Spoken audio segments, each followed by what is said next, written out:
What's up, everybody? Happy Labor Day, September 2nd, 2019. Another Labor Day almost in the books, and all my fantasy football drafts are done and over with.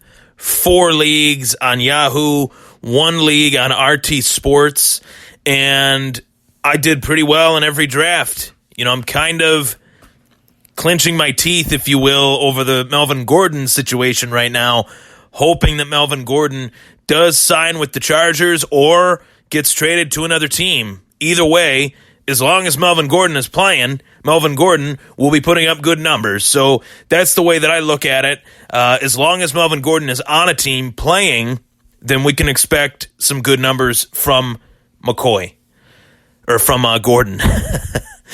But the real subject matter is the name that I've already slipped, the name that I just dropped, which is LeSean McCoy. I went on Facebook Live to talk about the sudden release of LeSean McCoy. The Buffalo Bills decided that it was time to part ways with their running back the last 3 years, LeSean McCoy, and Shady McCoy, a free agent, not for long. And whether you're looking at the acronym of the NFL, whether it stands for not for long career-wise, or for some players, if they are free agents, their free agency does not last too long, especially when you are a name like LeSean McCoy. You knew it was only a matter of time. I knew that Shady would not be on the open market for no more than 24 to 48 hours at the very least. 48 hours would really be a shock if LeSean McCoy was a free agent for that long, given that a lot of teams have a need at running back. There were 6-7 teams that were interested in LeSean McCoy reportedly, but one really stood above all of them, and I thought that the Kansas City Chiefs would have been a perfect fit for LeSean McCoy, and there you have it. You know, Shady does go to the Kansas City Chiefs on a 1-year deal worth $3 million in base salary and $1 million in incentives. So you can expect that one to two things. Why did Shady go to the Chiefs? I think he went to the Chiefs. Major factor in that decision was Andy Reid. Andy Reid and LeSean McCoy have had a really great relationship over the years. Even when Shady was in Philly and Reid wasn't in Philly, there was a great relationship there. And obviously when McCoy was a Bill and Reid is the head coach of the Kansas City Chiefs, there was always a really good friendship, relationship, father-son, partnership that they had as coach and as player. So I thought that the Kansas City Chiefs would be a perfect fit. But I really want to break down the Buffalo Bills side of it first and then dive into the Kansas City Chiefs side of their signing of LeSean McCoy and maybe why they went down that path. First, I want to start off with Buffalo, being that that's a team that I cover quite often on the podcast, being that I am from Buffalo, New York. I am a diehard Buffalo Bills fan, always have been, always will be, and the main, viewership of this show, without a doubt, is the Bills Mafia. They've supported the Thomas Take Sports podcast since day one, and I want to let them know thank you, but I also want to let them know my take on this situation. Now, when I went on the Thomas Take Sports podcast Facebook page the day of, my reaction was more trying to bring to light maybe the reason why Buffalo cut LeSean McCoy. And one of two reasons, or two reasons in and of itself. I think the main reason is the money. Salary cap, $9.5 million for a 31-year-old running back. That is not typical. That we are not in that day and age anymore where running backs that age get paid that much money. So that's the first layer to this entire situation, and I think it's the biggest layer, to be quite honest. But the second layer, I believe, is the fact that LeSean McCoy is getting up there in age, 31 years old, paying a running back that much money. They kind of coincide with one another. But I think the third factor, if there is also a third factor, and we can feature this in here too, is that Buffalo has a lot of mouths to feed on this offense, more mouths to feed than they did, 2-3 years ago when LeSean McCoy first got here. When LeSean McCoy was first brought on to this offense, it was looked at as a catalyst acquisition, that LeSean McCoy would make the players around him better. Well, Buffalo has some pieces now on this offense. Their offensive line's much better. They have receivers that are much better, and they also have running backs depth-wise that are much better. So Shady was not going to, and justifiably so, get as many touches as any other $9 million or $9.5 million running back would. You got Devin Singletary, you got Frank Gore, and you got TJ Yeldon, all three guys that deserve to get their touches too, and three guys that are all much, much cheaper than LeSean McCoy. So this was a business decision at the end of the day, and that's how I'll always look at it, as a strictly business decision. But on the other side of it, as a fan, knowing who's on this roster, knowing where Buffalo's heads are at as a franchise with Brandon Beane, and Sean McDermott, why did they make this move now? That is my main question for the McBean era, the McBean front office, is that why now? Why only a week before the season starts? That's where I'm a little bit confused. That's where I was a little bit flabbergasted, a little bit shocked that they went down this road and made this decision. If this decision should have happened, it should have happened well before training camp started, maybe even after the draft. Then Shady might have had more suitors, might have been able to make more money. But it is what it is. They probably wanted to test the waters with him and see where they were at with him. And knowing that Devin Singletary has really emerged as a feature back in this offense, I think that was really what closed the door on any opportunity for Shady to really remain a Buffalo Bill. And I think it's just a matter of the business. It's the business side of the whole NFL, that when you reach that point where you're 30, 31 as a running back, you're looked at as obsolete. You're looked at as damaged goods. Well, with LeSean McCoy now going to Kansas City, he's looked at as, this guy could be a player for us. This guy could be a playmaker for us. We got a lot of playmakers on this offense, but why would we scoff at the opportunity to add a LeSean McCoy for just $3 million rather than $9 million? I mean, that is a huge difference, and that was a difference in cap space that was pushed back to Buffalo, about $6.175 million, pushed back to Buffalo. I've heard 6.175, 6.4, $300,000 workout bonus, I believe, was already paid to LeSean McCoy, being that he had already competed out there in training camp. So Shady will put up numbers in this Kansas City offense. If there's one guy out there that I'm really frustrated as a player, it's Damian Williams. Damian Williams filled in very well for the then suspended Kareem Hunt, and I thought that Damian Williams would be the feature back in this offense, drafted as such, for fantasy football purposes. But now that LeSean McCoy is in the fold, I think Shady McCoy is going to actually take a lot of carries. I would not be shocked if Shady was the RB1 of the Kansas City Chiefs. He's just that elusive in that Kansas City Chiefs offense, led by his former Philadelphia Eagles head coach, OC, Andy Reid. Andy Reid knows how to use LeSean McCoy. He knows how to get the most out of LeSean McCoy. And I think that this was a great fit for Shady at this stage in his career. He gets to go to the Kansas City Chiefs. They got Pat Mahomes. They got Sammy Watkins. They got Tyreek Hill, Travis Kelce. Just adds another major dimension to this Kansas City Chiefs offense. And I look forward to seeing LeSean McCoy don the red and yellow rather than the red and blue. And I wish him the best. His message on his Instagram was so classy as far as what he brought to the table, as far as the goodbye, if you will, that he sent to the Bills Mafia. And I want to read it. So we pull it up here. Shady McCoy on his Instagram, at Buffalo Bills, at NFL. He says, "If there is anything that my 11 years in the league has taught me, it is to always expect the unexpected. I never expected to become a Buffalo Bill, and I never expected to fall in love with the city and the amazing fans. However, that is exactly what happened. I'd like to thank the entire Buffalo Bills organization, Terry and Kim Pagula, Coach McDermott, Brandon Beane, Doug Whaley, Anthony Lynn, and Rex Ryan. It has been my pleasure and honor to take the field and represent the proud Buffalo franchise. We shared some great moments together, and you guys will always hold a special place in my heart. Thank you to all the teammates that went to battle with me each and every week.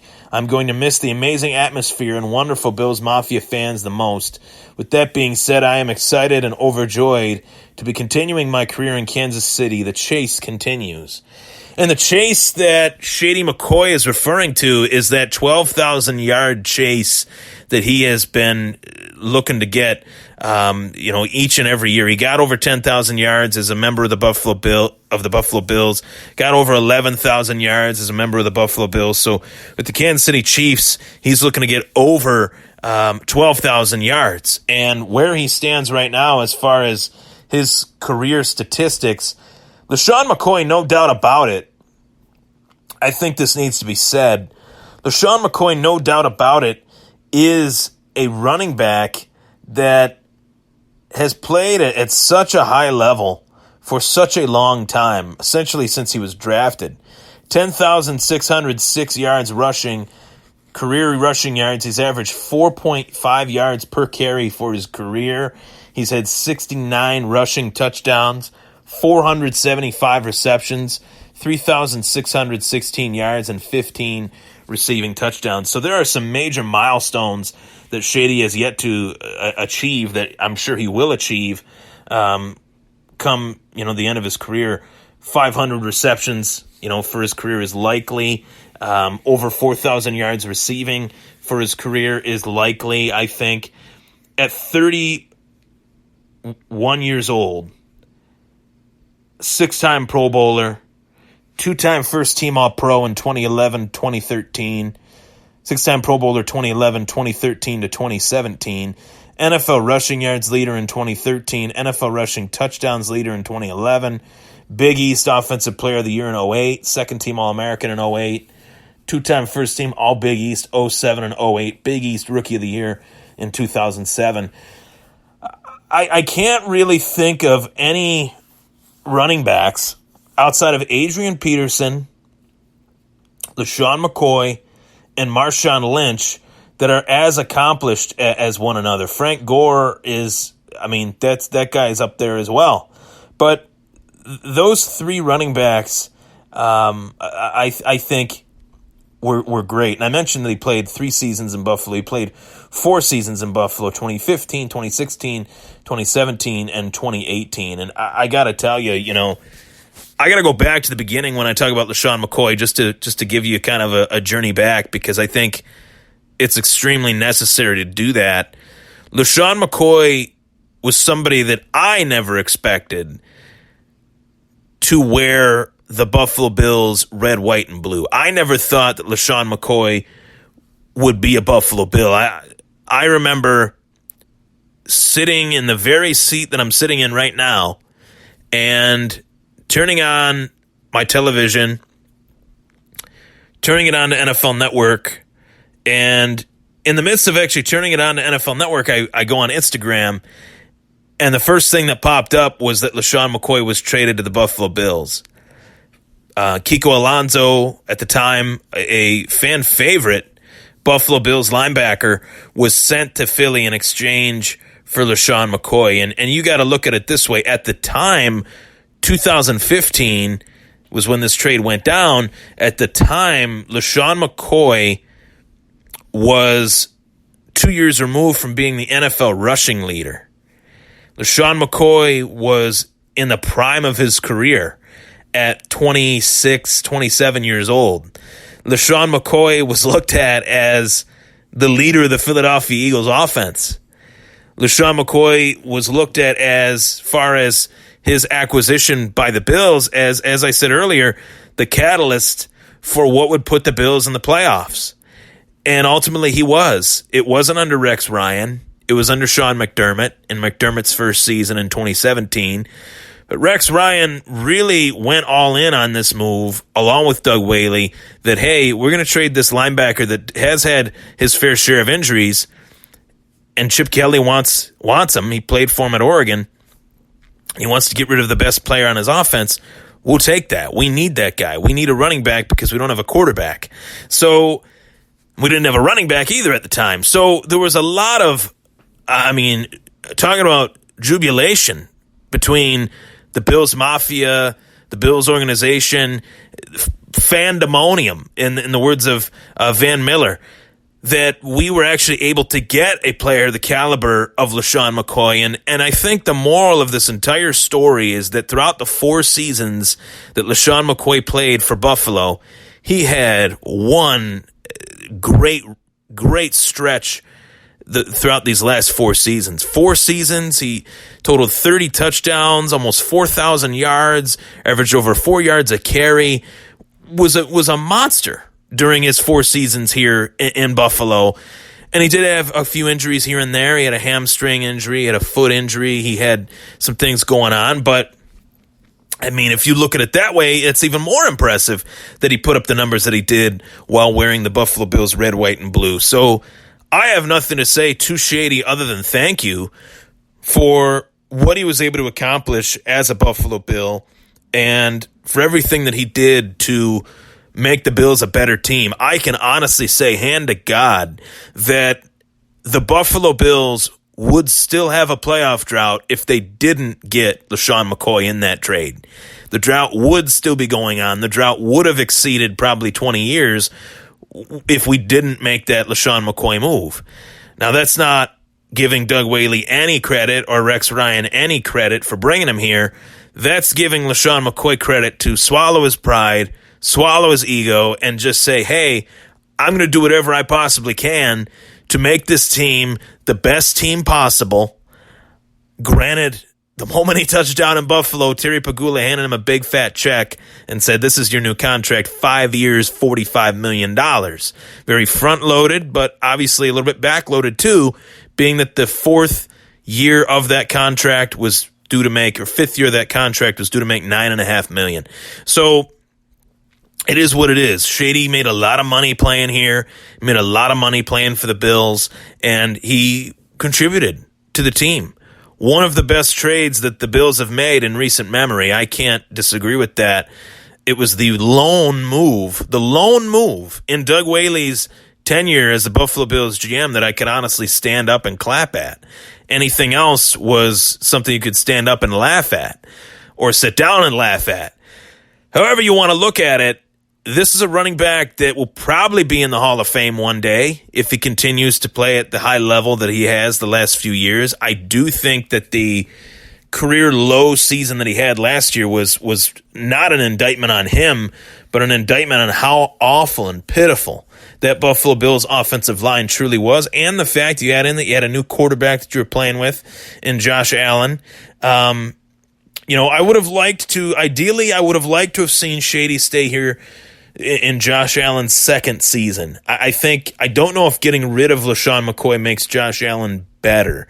I can't say that it does. Can't say it makes him worse, but I don't know if it makes him better. I feel like there's only a few LeSean McCoys out there, and there's not many. And that's really what I'm getting at here, is that there's only one LeSean McCoy. His elusiveness, his style is unlike anything we've seen in this generation. And I think that although I'm very excited and my energy is at an all-time high for Devin Singletary, I think that LeSean McCoy was a very exciting player to watch. And he was a matchup nightmare, no matter what age he is. 30, 31, 32. The opposing defense has to game plan for LeSean McCoy no matter what. So whether he's a Buffalo Bill or a Chief or whatever, he has that effect on any team that he plays for.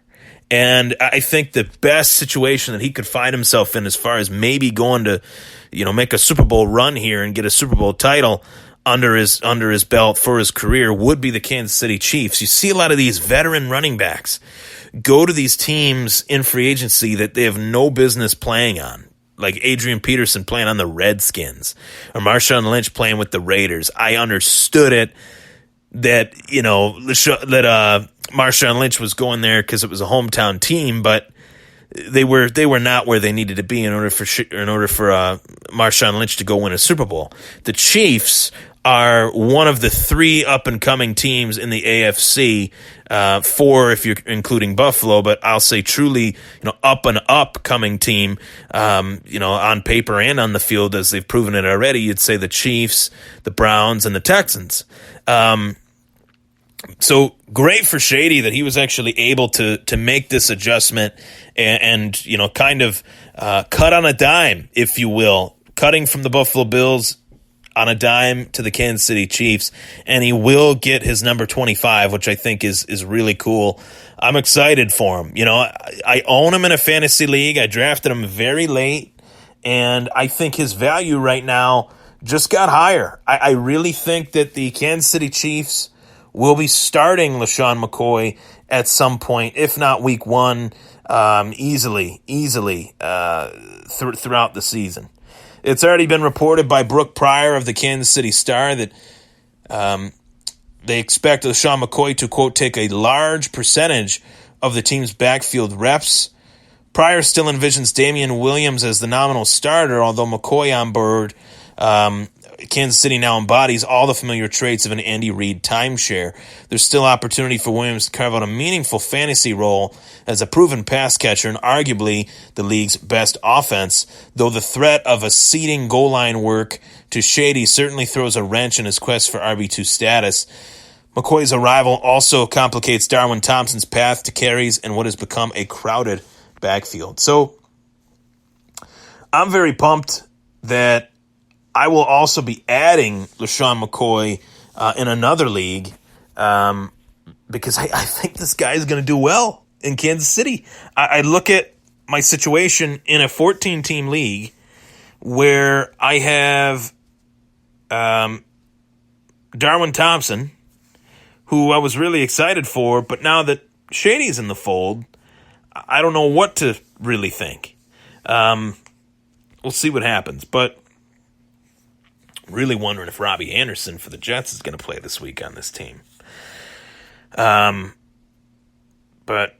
if he doesn't, that would help Buffalo because Buffalo plays the Jets week one, and Buffalo's secondary is ridiculously good. So I'm really pumped up though for this news. I think that it was a good move for both sides. Now fantasy wise, for Devin Singletary, you got a guy that in any other league, he'd be drafted 7th, 8th, 9th round. But in a Buffalo league, if you're drafting in a fantasy football league in Western New York, you're going to see Devin Singletary go in the 5th or 6th or 7th round. So, and that's really where he went. I just did a draft last night, and let's see where he went. My guy, Devin Singletary. I'm wondering if Singletary is going to actually change his number to, something more running back-esque because he's wearing number 40 currently, and I don't know what to think of that. Yeah, see, so my buddy Mike Costello drafts him in the 7th round, which that's not horrible. 65th overall. That's not terrible. But we'll see what happens with that. I think Singletary's a guy that we will definitely be cheering for here in Buffalo, and rightfully so. We have to, because Devin Singletary is that number one guy now. I wish all the luck to Shady McCoy. I think he's going to do some great things. I think he's going to have a lot of fun playing in this offense, and we'll see what happens. Until then, I'm Ryan Thomas.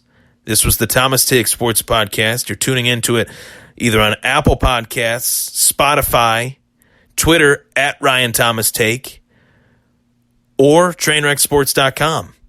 Thank you so much for tuning in.